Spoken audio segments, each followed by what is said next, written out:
దేవుని పోలికలో, దేవుని స్వరూపములో తయారు చేయబడిన ప్రతి మానవుడు కూడా దేవుని యొక్క ఇష్ట ప్రకారం నడుచుకోవట్లేదండి. ఈనాడు ప్రతి మానవుడు కూడా త్రోవ తప్పిన పరిస్థితిలో ఉంటా ఉన్నాడు.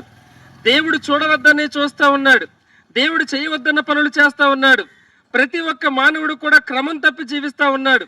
ఇటువంటి మానవుడు ఈ లోకాన్ని విడిచిపెట్టిన తరువాత ఉండాలనుకునేది ఎక్కడ అనంటే ఆ పరలోకములో దేవుని దగ్గర ఉండాలని కోరుకుంటా ఉన్నాడు. ఆశపడ్డంలో తప్పు లేదు, దేవుడి దగ్గర ఉండాలనుకోవడంలో తప్పు లేదు.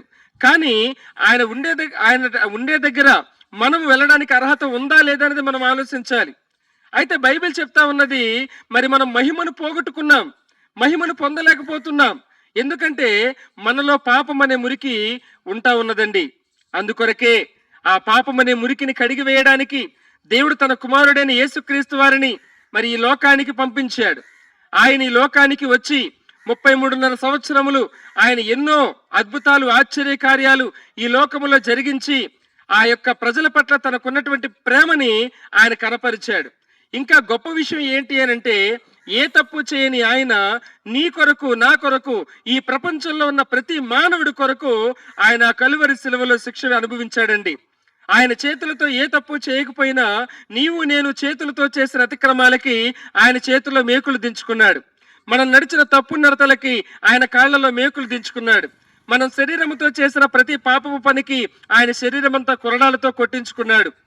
ఒక మాటలో చెప్పాలి అనంటే, దేవుడు మనందరి కొరకు తన ఒక్కగాని యొక్క ఉన్న కుమారుణ్ణి మనందరి కొరకు బలిగా అర్పించాడండి.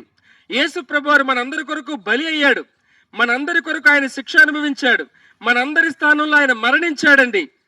ఆ కలువరి శిలువలో ఆ ఘోరమైన బాధ అనుభవించింది నీ కొరకు, నా కొరకు. ఎందుకంటే మన పాపము చేత, మన అతిక్రమాల చేత, మన దోషాల చేత మరి మనం నరకానికి వెళ్ళకూడదని, ఆ అగ్నిగుండంలో కాలిపోకూడదని, ఆ వేదనకరమైన స్థలము నుండి మనల్ని కాపాడడానికి, రక్షించడానికి ఆయన మన స్థానంలో మన కొరకు, మనకి ప్రతిగా ఆయన బలయ్యాడండి.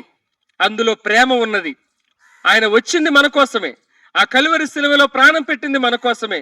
మరి ఆయన మరణించి సమాధి చేయబడి 3 రోజుల తర్వాత మరణాన్ని జయించి తిరిగి లేచాడండి.